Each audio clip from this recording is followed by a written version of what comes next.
Vamos a ponernos de pie, vamos a ir a la palabra de Dios en esta noche. Gracias por los invitados, por aquellos que nos acompañan por primera vez. Que Dios me los bendiga grandemente y les ayude en sus dificultades. Vamos a Apocalipsis capítulo 3. Vamos a ir a Apocalipsis capítulo 3. Seguimos con el mensaje de la iglesia de Sardis. Esta es la cuarta enseñanza que esta iglesia nos deja. Así es que ha estado buena la enseñanza que el Señor ha traído, y también hemos querido ir un poquito más despacio, ¿verdad? Despacio en esta carta a la iglesia de Sardis. Vamos a ir a Apocalipsis capítulo 3 del 1 al 6. Ahí me saliendo en pantalla también. Y la palabra de Dios la leemos en el nombre del Padre, del Hijo y del Espíritu Santo. Escribe al ángel de la iglesia en Sardis, el que tiene los 7 espíritus de Dios y las 7 estrellas, dice esto: yo conozco tus obras, que tienes nombre de que vives y estás muerto.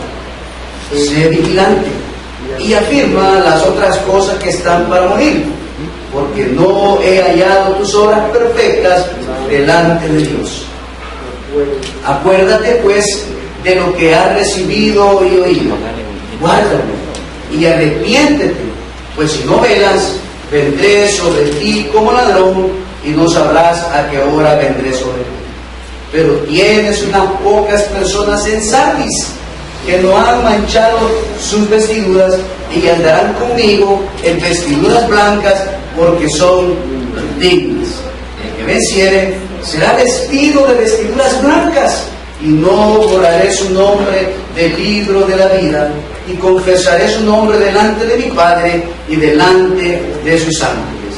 El que tiene oído, oiga lo que el Espíritu dice a las iglesias. Señor, te damos gracias por tu palabra. Oro, Señor, para que tomes dominio de mi mente, de mi corazón, de mi voz. Señor, que tu Espíritu Santo sea instruyendo nuestras vidas en esta mañana. Señor, que podamos seguir aprendiendo acerca del mensaje que tú preparaste, Señor, para esa iglesia del Asia Menor llamada Sardis. Que podamos entender, Señor, que tú siempre hablas a nuestras vidas con un propósito. Y ese propósito, Señor, es que te hemos preparado para ese día del rapto. Que te hemos preparado, oh Dios, para escuchar esa trompeta.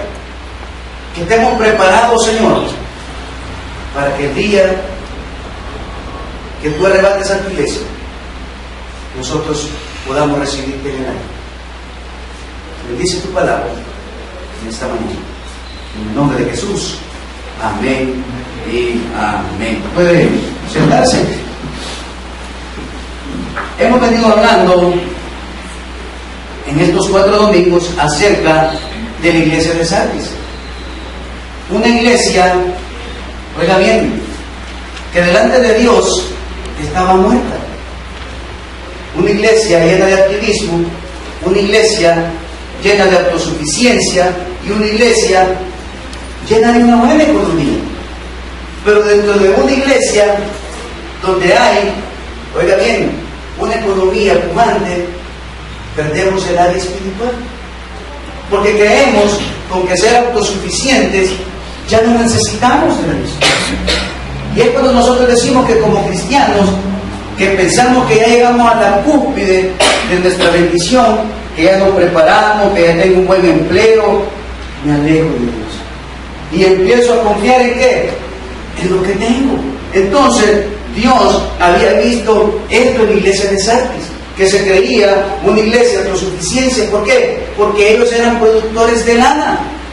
Y eran productores de lana blanca, de la lana más cara que había en el Asia Menor. Entonces, Dios ve a una iglesia llena de finanzas, a una iglesia llena de activismo, a una iglesia, oiga bien, autosuficiente. Y la misma autosuficiencia había hecho que la iglesia se alejara de Dios. Y nos preguntábamos, ¿cuántos de nosotros estamos alejados de Dios en esta mañana? Porque oiga bien, el hecho que yo prepare un sermón, que usted venga a un culto, que usted cante alabanzas, que tú leas la Biblia, no quiere decir que estoy cerca de Dios. Porque puedo tener una doble vida. Porque aquí yo los tengo a ustedes, como dicen, bien enganchados, pero allá afuera soy un gran promiscuo. Allá afuera soy ladrón, allá afuera soy borracho, allá afuera soy fumanchú, allá afuera soy malcriado. Entonces estoy viviendo una doble vida. Y eso me va a llevar a qué, mis amados hermanos, a que tarde más que temprano mis obras sean pesadas por Dios, y esas obras me van a llevar a qué, a las consecuencias de mis pecados. Y oiga bien, y Dios no me castiga. Dios no me castiga. Mis propias consecuencias son las que me castigan. Si yo empiezo a beber nuevamente, ¿qué puede pasar? Se va a destruir mi matrimonio, voy a perder mi relación con Dios, voy a perder mis finanzas, voy a descuidar mi vida espiritual, y todo eso, ¿qué va a pasar? Me va a traer una consecuencia más adelante.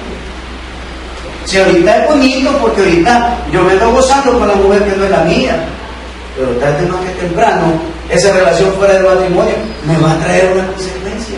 Y esa consecuencia que le va a traer a un hombre, ¿cuál es? Estoy embarazada. Salga del problema, ¿no?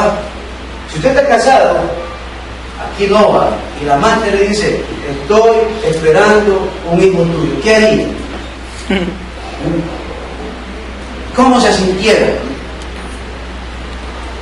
Emproblemado. Muchos creyentes dicen, vamos a abortarlo. Creyentes, hermano. Entonces, alejarme de Dios no va a traer nada bueno a mi vida. Y es lo que Dios estaba viendo en la iglesia de Sardis, una iglesia que necesitaba ser cambiada y transformada. Aprendimos que las obras buenas o malas Dios las va a pesar y Él va a dar la justa recompensa. Aprendimos el siguiente domingo que en la iglesia de Sardis, oiga bien, teníamos que estar velando. ¿Velando de qué, hermano? Velando que no caigamos en el materialismo, velando que no caigamos en las garras del enemigo, velando, oiga bien, que mi cristianismo no sea seducido por el engaño del enemigo. Y tocábamos esa vez que el enemigo anda como león rugiente, no anda como gatito, hermano, ¿verdad? Anda buscando a quien devorar. Y el domingo que pasó, hablamos que para nosotros, oiga bien, permanecer en la iglesia, caminando de la mano de Dios, teníamos que ser discípulos. Y aquel discípulo es aquel que sigue a Cristo, no al pastor, no al líder, no una denominación, no una religión. Yo sigo a Jesucristo porque Él es el autor y consumador de la fe. Y Él dijo, nadie va al Padre si no es por mí.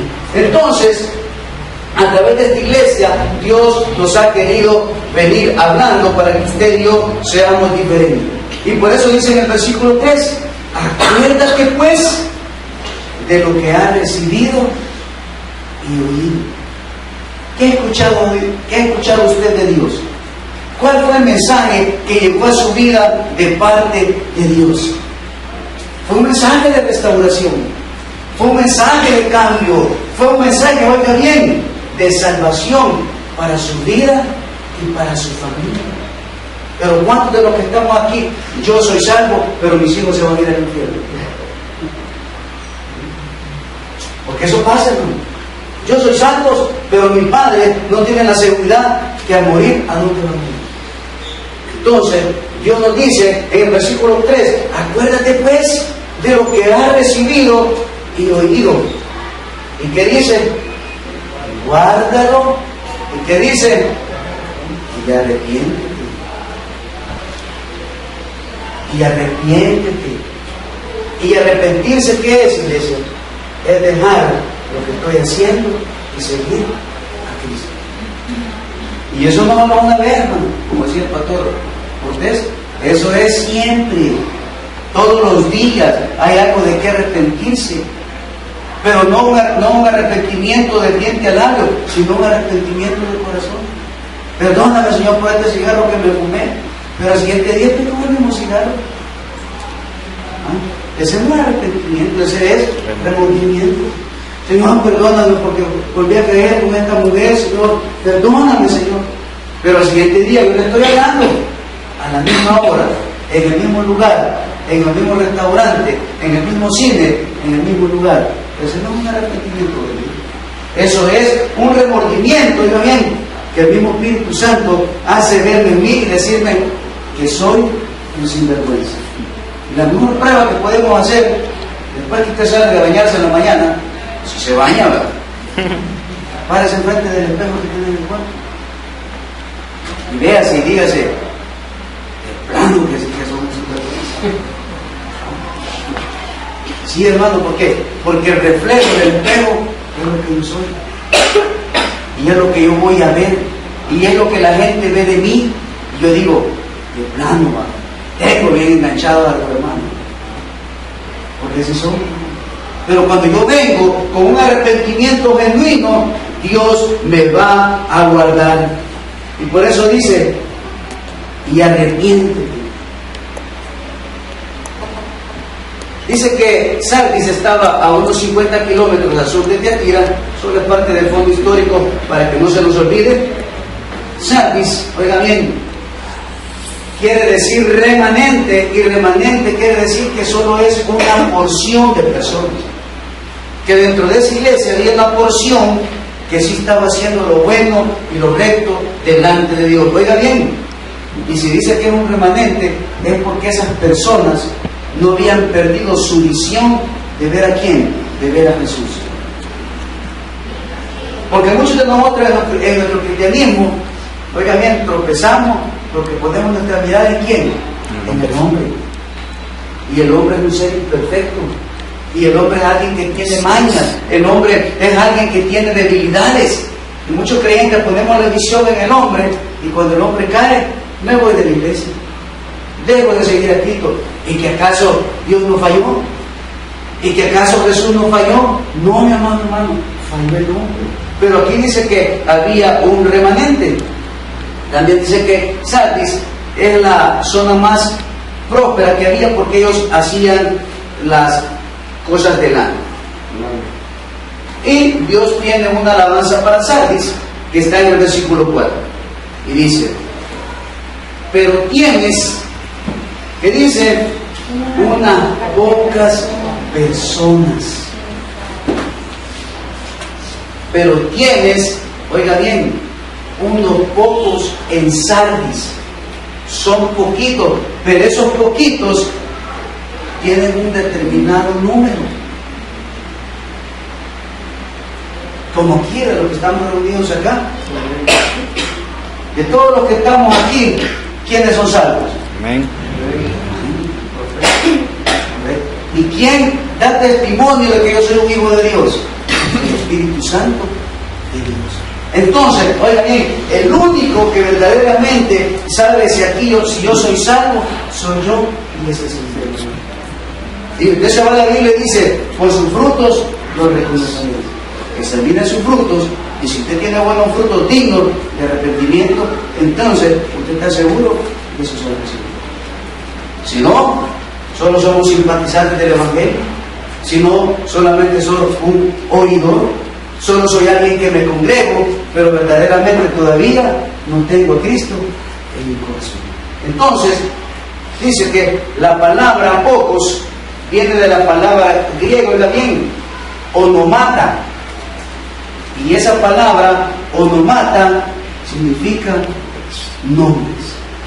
O sea que Dios en el versículo 1 ya discernió, ya sabe, oiga bien, en su omnisciencia, quiénes son los cristianos que están haciendo lo bueno en la iglesia de San. Como los que estamos acá, Dios ya sabe quiénes de los que estamos aquí estamos haciendo lo bueno y lo recto delante de Dios. Y no estamos hablando de llevárnosla de perfecto, ni que yo me voy a creer más espiritual, no. Estamos hablando de tener una vida de intimidad con Dios. Porque, como dije al inicio, yo aquí me la puedo llevar de espiritual, hasta puedo levitar, ¿verdad? Pero allá afuera voy otro. Allá afuera ya va de la película de los Transformers, y me convierto en otra persona, en otro cristiano, en un hombre carnal.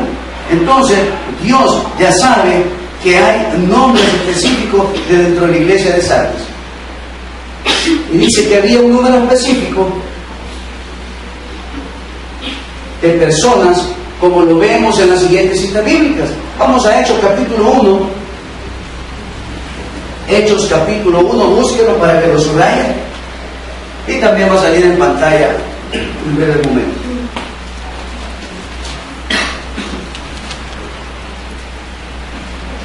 Dice la palabra: en aquellos días Pedro se levantó en medio de los hermanos. Y oiga bien, y los reunidos eran como 120 en número. Entonces, esta palabra, oiga bien, unomata, se refiere a un número específico de personas dentro de la iglesia de Sardis. También en Apocalipsis capítulo 11. ¿Y por qué dice que se refiere a unos ciertos números? Oiga bien, porque el libro de Apocalipsis es el libro más numérico que hay en la Biblia. Ahí usted puede encontrar la palabra 7, el número 7, el número 3. Puede encontrar el 144.000, el 1000, el 7000, el 200 millones. Entonces, es un número que tiene, es un libro que tiene bastante numerología. Y en Apocalipsis dice 11:13: en aquella hora hubo un gran terremoto, y la 10ª parte de la ciudad se derrumbó, y por el terremoto murieron en número de 7.000 hombres, y los demás se aterrorizaron y dieron la gloria al Dios de los cielos. Entonces, esta palabra unomata significa que dentro de la iglesia de Sardis había un cierto número de creyentes que se estaban viviendo para Dios. En la segunda parte del versículo dice que no han manchado sus vestiduras. Dice que no han manchado sus vestiduras. Y no manchar la vestidura significa que, hermano, que todos los días estamos cubiertos con la sangre de Cristo.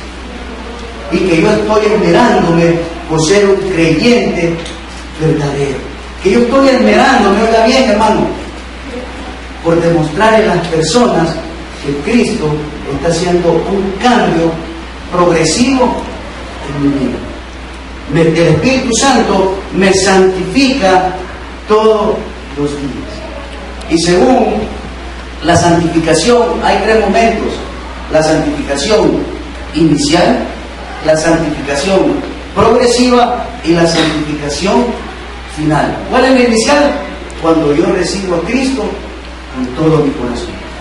La progresiva en mi caminar cristiano. Y la final es la muerte, cuando Cristo me lleve a su presencia. Entonces, la santificación en nuestras vidas va a ser que nosotros no manchemos nuestros vestidos. Y dice, no habían sido infieles al Señor, contaminándose con la fornicación y la idolatría. Y si usted ve desde la iglesia primera, que fue Éfeso, hemos visto que la mayoría de contaminaciones dentro de las iglesias era idolatría y fornicación. Es lo que más golpeaba, la idolatría y la fornicación. Aún, oiga bien, dice, los creyentes recordarían su industria de lana, que saldría tan blanca de los talleres. Y ellos veían su cristianismo, dicen los historiadores y los teólogos, su vida espiritual reflejada en la industria de la lana. Porque la lana que salía con manchas era desechable, o era la que se tiraba a un mercado menor, como cuando usted va a comprar, ¿verdad? Aquellos que vamos a la piel Cardán, allá de la Cachada, ¿verdad? Donde aquí en la plaza la camisa vale 24 y en la Cachada vale 12. Entonces usted dice, voy allá por donde queda, por el zoológico, creo que queda por lado. Y usted va y usted dice, aquí está la camisa en 12, ¿va? Pero esa camisa tiene un daño. tiene una avería, tal vez trae los ojales posibles, o una manga más larga que la otra. Entonces usted siempre anda caminando así para que no le note. O las mangas son bien delgaditas para parecer los pechitos y son L la camisa. Entonces, pues lo mismo pasaba aquí. Los cristianos verdaderos se veían reflejados en ¿qué? En esa lana resplandeciente que producían. Y oiga bien, dice que ni siquiera los paganos, oiga bien, consentían que se tomase parte en los cultos paganos con los vestidos manchados. Pero ni los idólatras consentían que la gente llegara manchada por su vestido.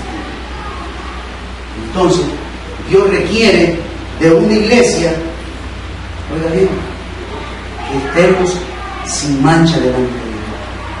Entonces, el cristiano, oiga bien, debe de ser sin mancha. Hay una alabanza de un grupo argentino. Como estos argentinos son locos para los grupos cristianos que tienen. Y hay una canción que se llama Quita Mancha. Así se llama, Quita Mancha. Y la letra que tiene los reggaetoneros, pero se llama Quita Mancha. Y él dice, ¿quién es el único que te puede quitar la mancha? Es Cristo. El único que nos puede quitar la mancha es Cristo. Entonces por eso que dice, el cristiano debe de ser sin mancha. Dios nos escogió para que fuéramos sin mancha. Vamos a Efesios capítulo 1, versículo 4.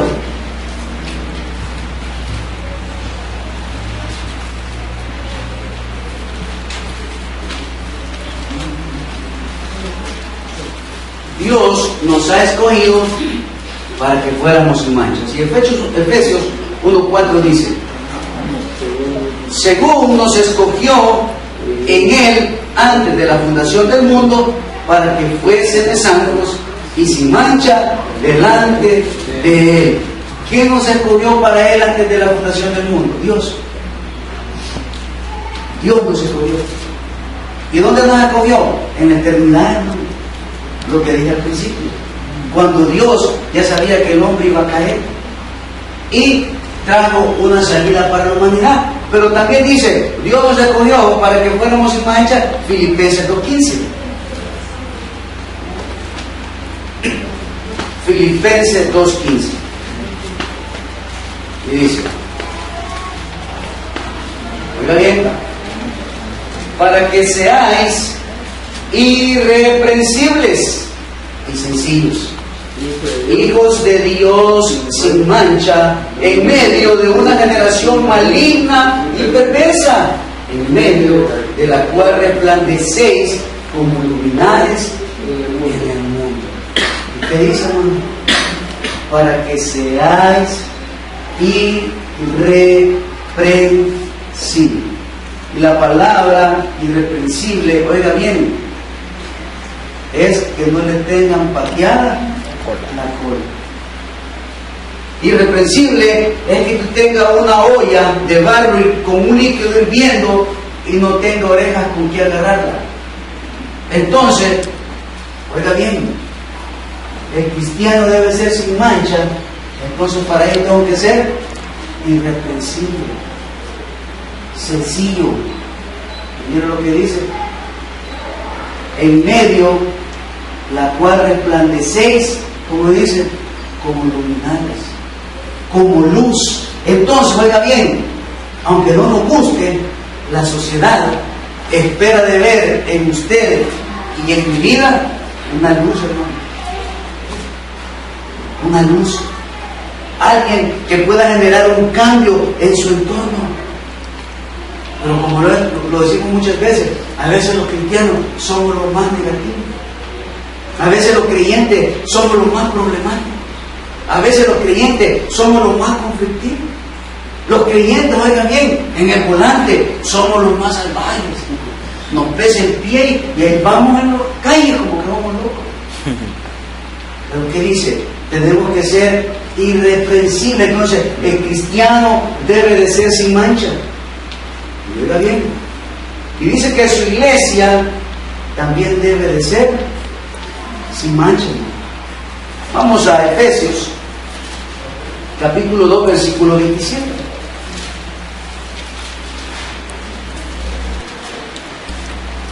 Y hay una alabanza que dice, ¿por qué está hablando de los vestidos manchados, hermano? Porque hay una alabanza que dice, y a su esposa se le ha concedido que se vista de lino fino y resplandeciente. Perdón, no es 2.27, es 5.27. No lo cambié en la de arriba. Sí, yo también cuando lo dije a buscarlo, no existe. Pero ya veo que no tanto mío, bueno, lo dice. Bueno, lo dice. Vamos a Efesios 5.27. Y dice la palabra, a fin de presentársela en sí mismo una iglesia gloriosa, que no tuviese mancha, ni arruga, ni cosa semejante, sino que fuese santa y sin mancha. Y dice que Cristo va a venir por su iglesia cuando encuentre una iglesia santa, sin arruga y sin mancha. ¿Y cómo está nuestra iglesia hoy? Miren, en nuestras iglesias, denominaciones, X o Y, hay iglesias que no se pueden vivir. El pastor de arriba no le habla al de abajo. El pastor de la esquina le echa zancadilla que esté en otra cuadra. Porque nos estamos peleando los miembros, dicen. ¿Y que este miembro es mío? Aquí ningún miembro es mío. Los miembros son de Cristo. Si la iglesia es de Cristo.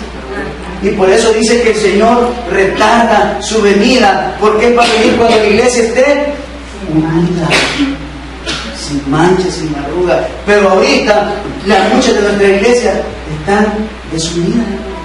No estamos en una misma visión de llevar el Evangelio que cambia y que transforma. Entonces, la iglesia, nosotros, oiga bien, tenemos que guardarnos para Dios. Nosotros que somos la eclesía, los que hemos salido del mundo para reunirnos y congregarnos, tenemos que ser una iglesia fervorosa en oración, amando a nuestro prójimo como a nosotros mismos. Oiga bien, ayudándonos los unos a los otros. El apóstol dice, si vos ves a tu hermano que está caído, tú que eres, en teoría, más espiritual, ve y restáuralo. Pero cuando yo veo a mi hermano caído, ¿qué hago? Yo sabía que ese andaba en algo malo y Dios se lo va a terminar. Te dice el apóstol, no, ve y restáuralo. Y eso se ve en todita la iglesia. ¿Y qué dice el Señor? Que debemos de ser una iglesia sin mancha. También dice que nosotros debemos guardarnos sin mancha del mundo. Santiago 1.7. Debemos guardarnos sin mancha del mundo. Debemos guardarnos sin mancha del mundo. No tenemos que hacer lo que el mundo hace. Tenemos que hacer lo que Dios manda que hagamos en sus sagradas escrituras. Y dice, la religión pura y sin mácula delante de Dios el Padre es esta, oiga bien, visitar a los huérfanos y a las viudas en sus tribulaciones y guardarse sin mancha del mundo. Entonces, como estuvimos estudiando en estos jueves anteriores, aquí es donde cuando yo soy cristiano, cuando yo tengo a Cristo en mi corazón, se va a activar las buenas obras en mí. Y voy a ayudar a los huérfanos. Y voy a ayudar a las viudas. Claro, sin dejar que el mundo manche mi cristianismo. Sin contaminarme con el mundo, lo que hoy muchas veces aparece en la iglesia. Si hoy en la iglesia usted entra y después me luce, hermano, como que es discoteca. ¿Será que Dios requiere una discoteca en la iglesia? No. Eso es un pensamiento humano. Dios lo que quiere también, que discipulemos a la iglesia, que le estudiamos en el conocimiento de Él. ¿Para qué? Para que no nos manchemos con lo que el mundo ofrece. Dice también que debemos presentarnos a Dios sin mancha el día final. ¿Y cuál es el día final, hermano? Oiga bien, o cuando suena la trompeta, o cuando yo muera. ¿Cómo me presentaré delante de Dios? ¿Manchado? ¿O limpio por la sangre de Cristo? Y dice 2 de Pedro 3:14: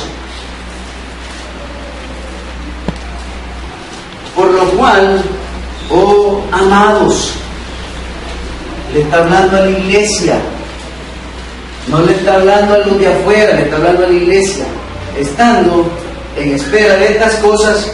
¿Cuáles cosas? La venida del Señor. Procurad con diligencia ser hallados por Él sin mancha e irreprensibles en paz. ¿Por qué dice por Él? Por Cristo, hermano, por Jesucristo. Y vuelve a salir la palabra irreprensibles. Y aparece la palabra diligencia. Y esa palabra está amarrada con ¿cuál? Con velar. Entonces, como dice esa canción del mundo, ponte atento, hermano. Como decía, fíjense que Dios a veces hasta en las emisoras seculares con los chismes que sacan, ahí había una que decía: ¡ey! No te compliques, hombre. Cabo del diablo, no te compliques.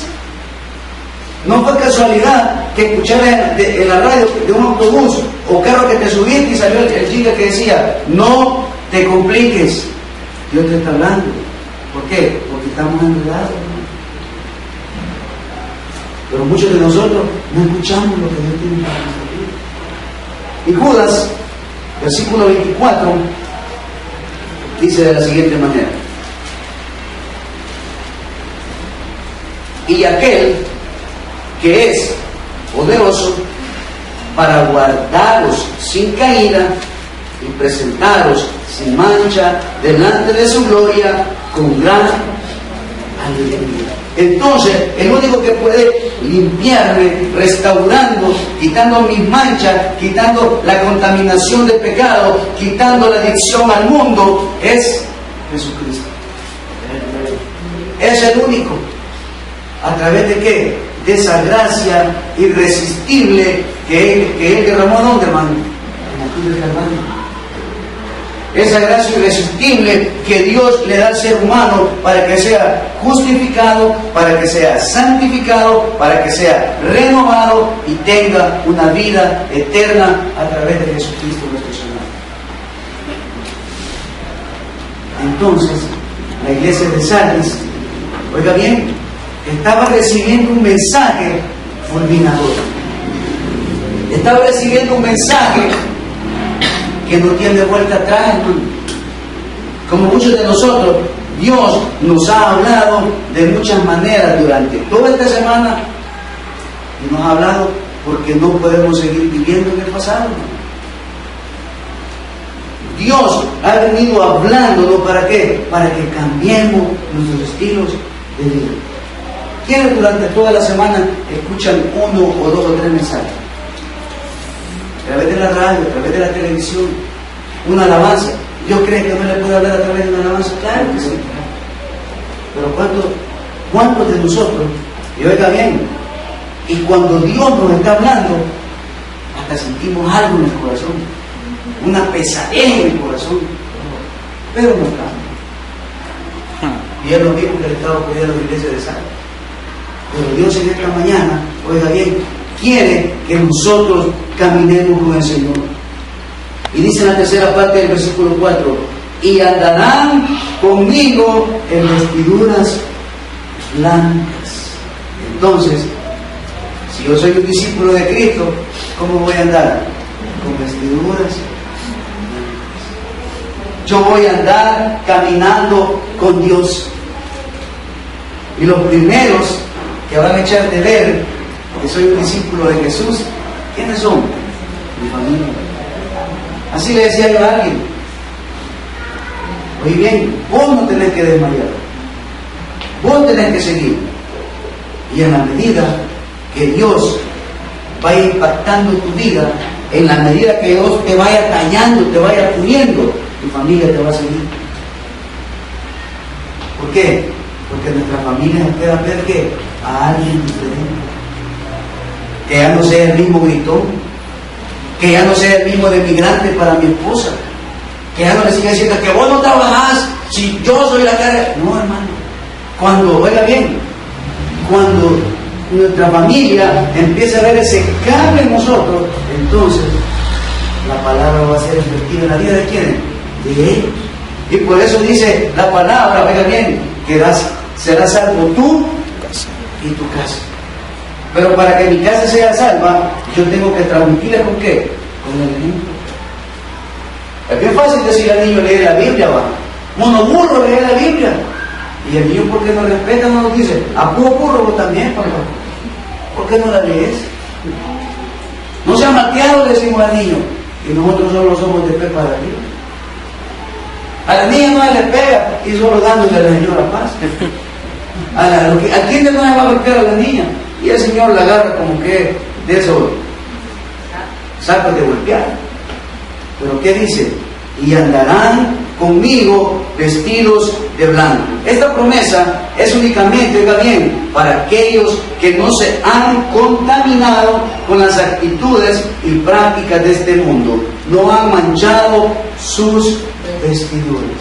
Entonces, la palabra de Dios dice, de modo que si alguno está en Cristo, ¿en quién? En Cristo, nueva criatura es. Las cosas viejas pasaron, he aquí todas son hechas. Entonces, si yo vine a los pies de Cristo y me he convertido a Él, no hay manchas en mi vestido. Porque cada vez que el enemigo llega y le dice, mira, allá está aquel pecador, ven, se pone Cristo enfrente y dice, ¿cuál? Si yo lo he limpiado. Pero eso lo hace ¿con quién? Con el que él ha tomado. Y dice, en la iglesia de Sardis, solamente unas pocas personas iban a recibir esta bendición. Cristo prometía salvar a aquellos individuos, oiga bien, sinceros, que no se habían manchado, que dicen, y que le servían de corazón. Para ir terminando, las vestiduras blancas son un símbolo de pureza. Y dice Apocalipsis 7, del 9 al 10. Después de esto miré, y he aquí una gran multitud, la cual nadie podía contar, de todas las naciones, y tribus, y pueblos, y lenguas, que estaban delante del trono y en la presencia del Cordero, vestidos de ropa blanca, y con palmas en las manos, y clamaban a gran voz diciendo, la salvación pertenece a nuestro Dios, que está sentado en el trono y al Cordero. Cada uno de nosotros tenemos que cuidar nuestro cristianismo, para que cuando nos presentemos delante de Dios, oiga bien, Dios no encuentre mancha alguna, y podamos recibir esa bendición de estar delante de la presencia de Dios. Y como decimos siempre, solo en Cristo somos más que vencedores. Den un buen aplauso.